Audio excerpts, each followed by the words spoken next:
(10월 12일) 뉴스톡톡을 시작합니다. BTS, K-팝의 어마어마한 인기를 실감케 하는 한국의 대표 아이돌 그룹이죠.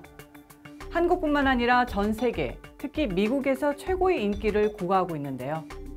오늘 뜬금없는 논란이 불거지며 특히 미국에 살아가는 우리 한인들의 관심을 받고 있습니다. 다름 아닌 중국 팬들의 의문스러운 딴지 때문이죠. 지난 11일 오후 중국판 트위터인 웨이보엔 BTS와 탈덕, 즉 팬을 그만두겠다는 뜻의 중국어 단어가 실시간 인기 검색어에 올랐습니다.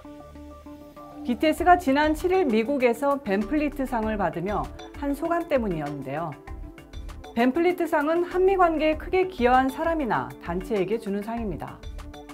BTS 리더 RM은 소감을 통해서 코리아 소사이어티의 2020년 연례 행사는 올해가 6.25 전쟁 70주년이라 더 의미가 짙습니다. 양국이 함께 겪었던 고난의 역사와 많은 남성 및 여성의 희생을 영원히 기억하겠습니다. 라고 말했습니다.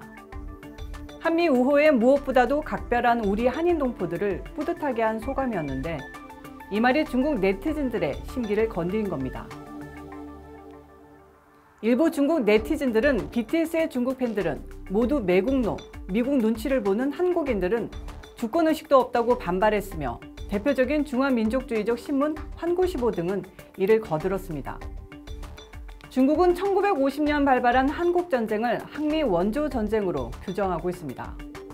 그리고 이 전쟁이 미군이 38선을 넘어 압록강변까지 진출해 중국의 안전을 중대하게 위협해 벌인 전쟁으로 그 당위성을 강조해왔습니다. 유엔군의 참전으로 패망의 위기를 딛고 당시 통일을 눈앞에 뒀던 대한민국이 중국의 개입으로 분단의 아픔을 겪게 된 것은 엄연한 역사적 팩트입니다. 비록 지금 한국과 중국이 외교적 밀월 관계를 유지하고 있다 해도 그 당시 적이었던 중국과 중공군 참전자들에게 미군과 같은 수준의 경의와 미안함, 감사를 전해야 한다는 중국 네티즌들의 주장에는 당혹감을 넘어선 분노마저 느낀다는 것이 대다수 한인들의 반응입니다. 이에 더해서 BTS를 후원하는 삼성전자, 현대자동차, 필라 등은 공식 쇼핑몰과 소셜미디어에서 BTS와 관련된 게시글들을 곧바로 삭제했습니다. 혹시 있을지도 모를 논란 앞에서 움츠려든 것이죠. 사드 배치에 혹독한 경제 보복을 당했던 한국 기업들의 학습 효과가 제대로 나타난 것입니다. 일본의 망언과는 달리 중국 정부의 문제적 발언에는 대체적으로 침묵하는 한국 정부와 시민단체의 행태는 언급하지 않겠습니다. 하지만 수만 명의 생명을 희생하며 대한민국의 오늘날을 가능케 한 미국과 장병들의 희생이 중국 공산당 전사들과 같은 무게로 기려져야 한다는 점은 받아들이기 힘든 게 우리 미주동포들의 일반적인 정서입니다.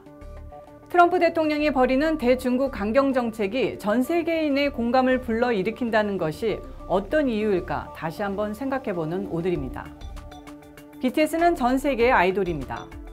올바른 역사관과 바른 행동으로 앞으로도 오랫동안 코미디칸의 아이콘으로 남길 희망합니다. 10월 12일 뉴스톡톡이었습니다.